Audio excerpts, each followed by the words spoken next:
The first stop in Italy was the little village of Bellagio on the shore of beautiful Lake Como. Bellagio, with its classic old world buildings reflecting in the lake, is a popular tourist destination. The ferry brings people and cars from the other side of the lake.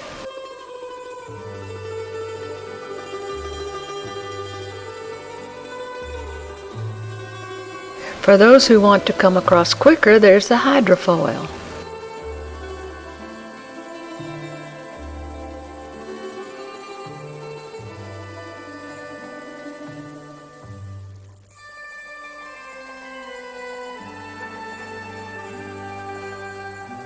This long stairway leads from the waterfront to the upper town.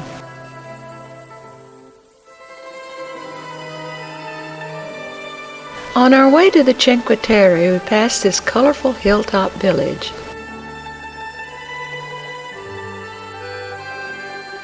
The Cinque Terre consists of 5 small villages that cling to the hillsides on Italy's west coast. A train and a hiking trail connect the 5 villages. The colorful village of Vernazza, the second most northern of the 5 villages and birthplace of the delicious pesto sauce, was our base for exploring the Cinque Terre. Vernazza's old castle sits out on a point of land from the town.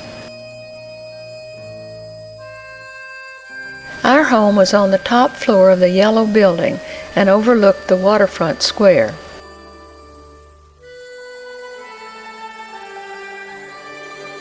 To reach our room, we entered the building on the 3rd floor from this narrow passageway and then went up the stairs to the 4th floor. Tuesday is market day in Vernazza.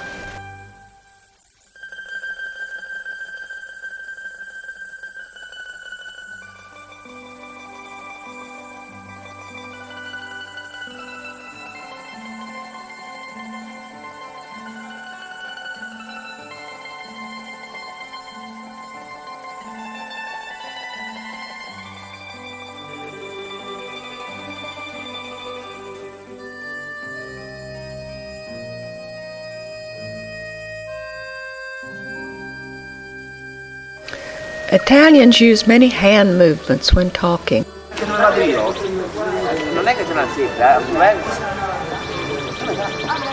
No, quello del giudizio. Non aveva posto, va male. E allora hanno fatto il buon per fare il guardato lì che poi anche qui valevano. Vernazza Cemetery.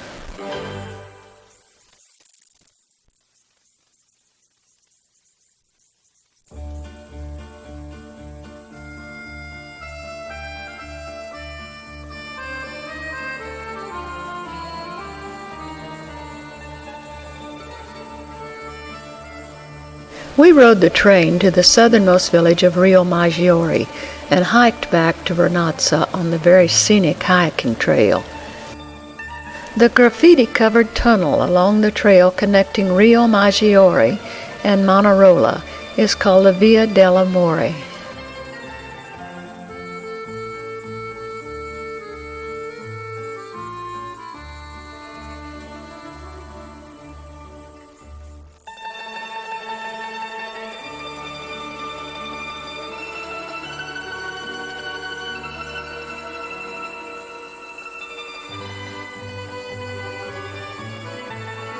In tiny Manarola, rugged buildings tumble down to the waterfront.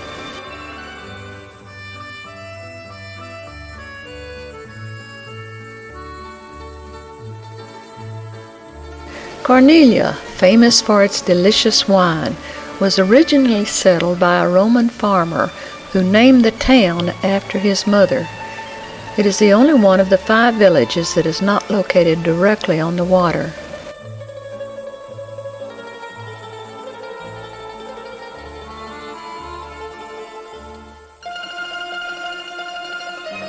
Steps leading from the waterfront to the town of Cornelia.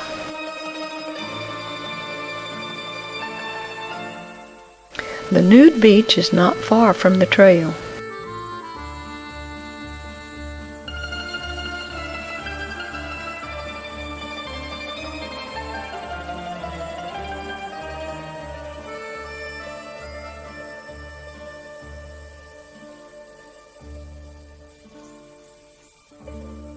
Hiking the trail from Cornelia to Ranazza takes about an hour and a half, while the little train up the hill takes only 5 minutes.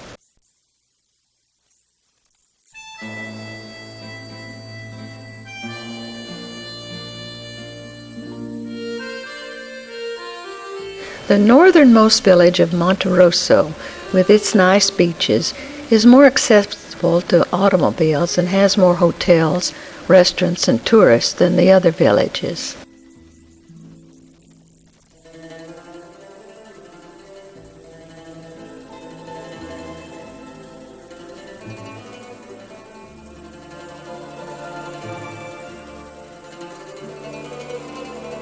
Monterosso also has an old castle overlooking the sea from its high location. We took a boat ride from Monterosso to Rio Maggiore to view the 5 villages from the water. First was Vernazza.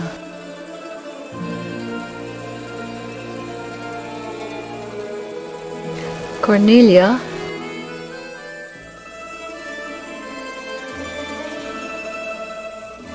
Manarola,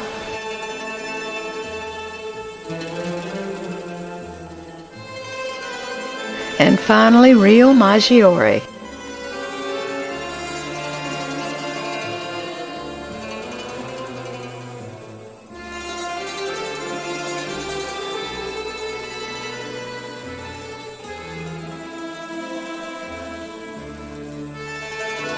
We zigzagged out of Cinque Terre on roads more suitable for cows than for cars, and arrived at Porto Venere, one of the world's most beautiful ports, with its marina of fishing boats, its 12th century row houses, and its castle on the hill.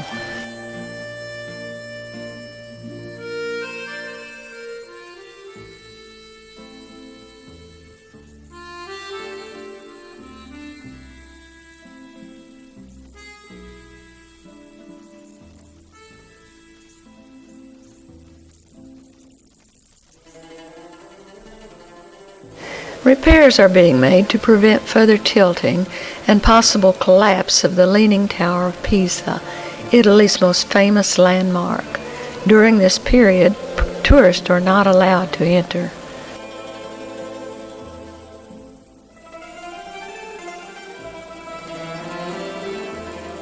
Cables are being used to support the tower while its base is being stabilized.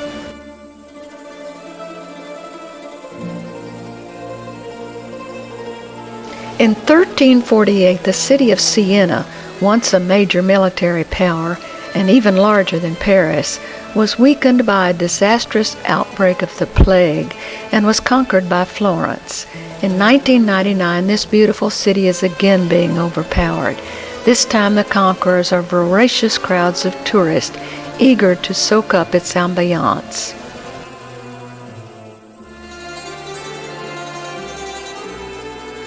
Our home in the Florence area was this country club-like campground. The fully equipped Canvas Holidays mobile home was very comfortable and spacious. The campground had several swimming pools.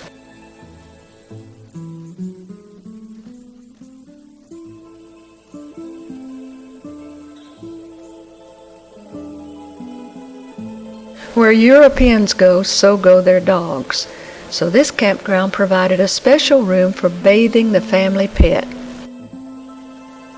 The Duomo in Florence, with Brunelleschi's famous dome and its Tuscan marble exterior, is Italy's most famous cathedral.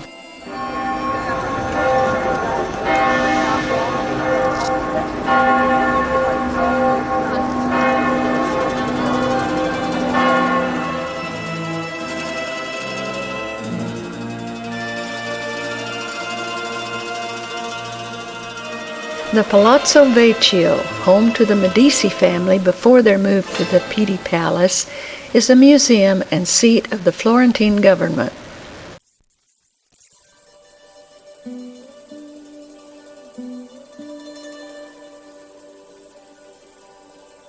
Florence, home to both Michelangelo and Leonardo da Vinci, is a virtual living art museum.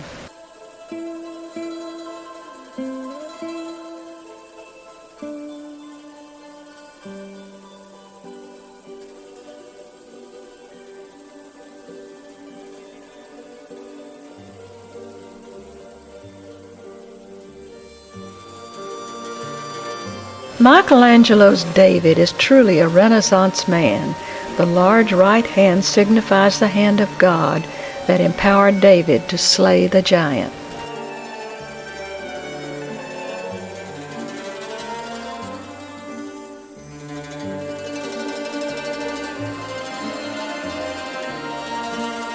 The Ponte Vecchio, spanning the Arno River, was the only one of Florence's bridges to survive the bombings in World War II.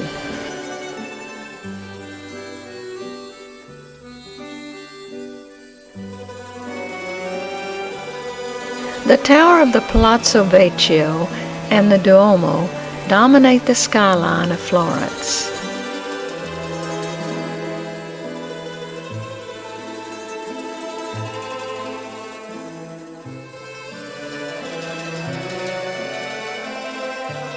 A view of Lake Garda from our new mobile home location.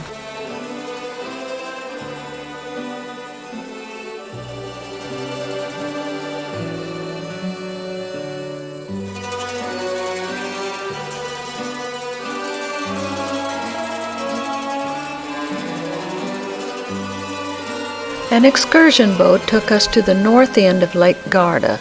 The first town we passed was Salo.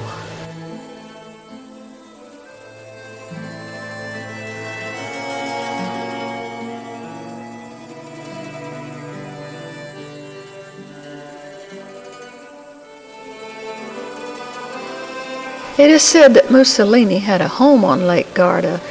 We don't know which one of these is his.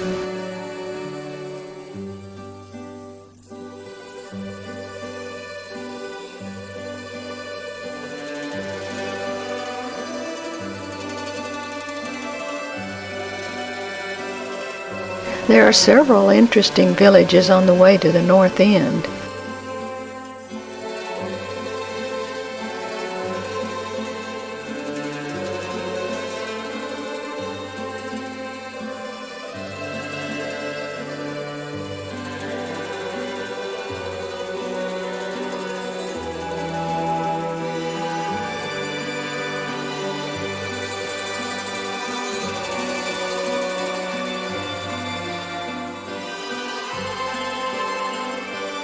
The picturesque village of Riva was the ultimate destination for the boat trip.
Back home, it was time for some excellent Italian wine and cheese.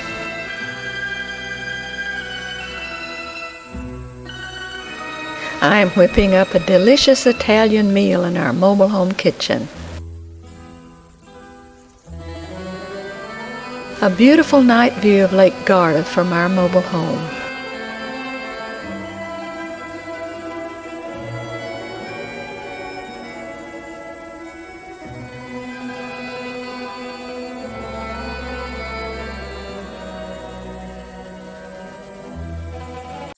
What better way to celebrate our 49th wedding anniversary than to be heralded by the famous fireboat fleet of Venice?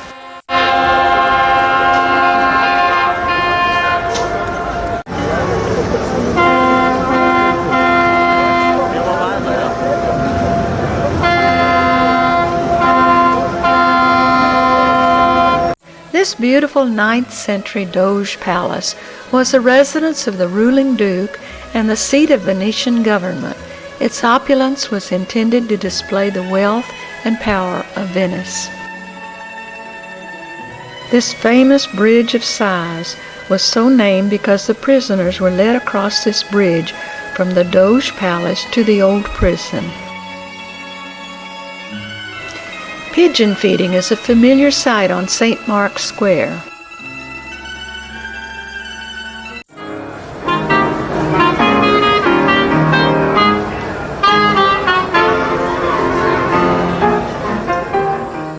St. Mark's Basilica, the dominant church of Venice, contains the bones of the famous saint and displays lavish treasures brought home by Venetian crusaders when they sacked Constantinople. The horses above the main entrance are duplicates of the originals. The original bronze horses are stored inside the basilica to protect them from the environment.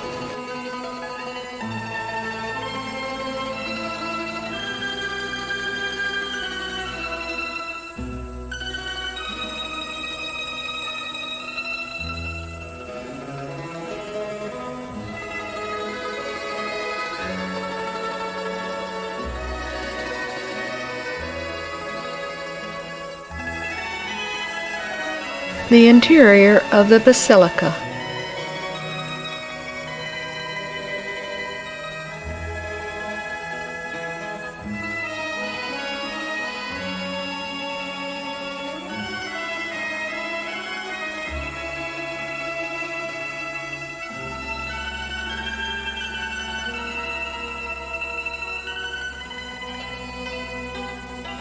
These are the original bronze horses that once adorned the exterior of the building. They were cast in the time of Alexander the Great in the 4th century. St. Mark's Square is nearly 2 football fields long. During his reign, Napoleon enclosed the far end of the square and called it the most beautiful drawing room in Europe.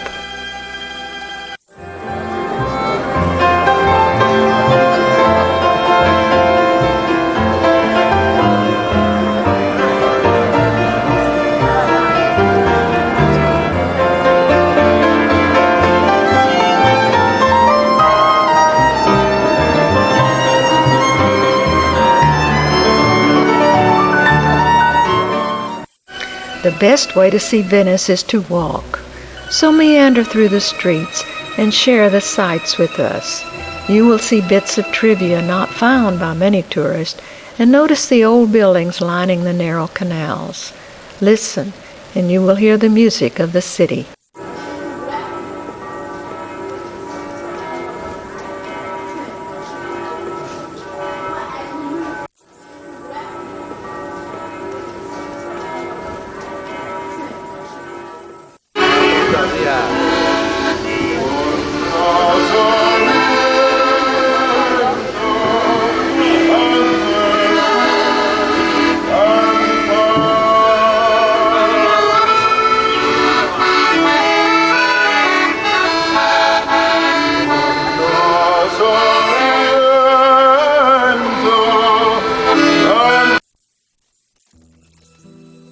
You will see scenes to laugh at.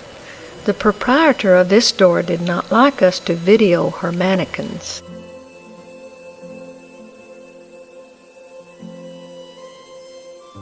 There are over 500 gondolas gliding the canals of Venice. This is the factory where they are all made, and only 2 are manufactured each year.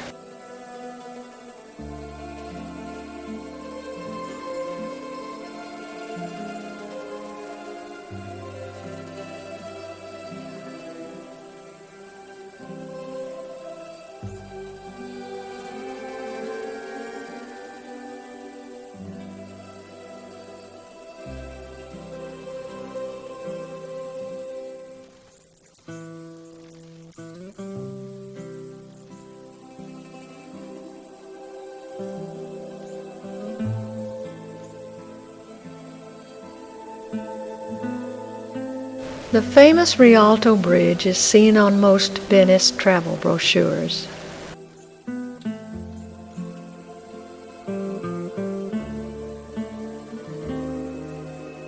Venice's most elaborate mansions and palaces are reflected in the busy Grand Canal.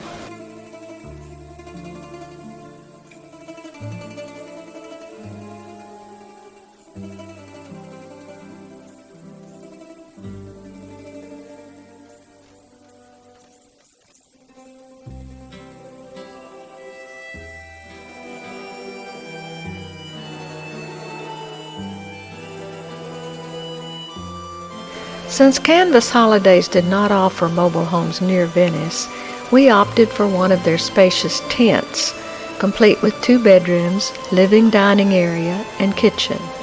One rainy day we played bridge all day with our neighbors from England.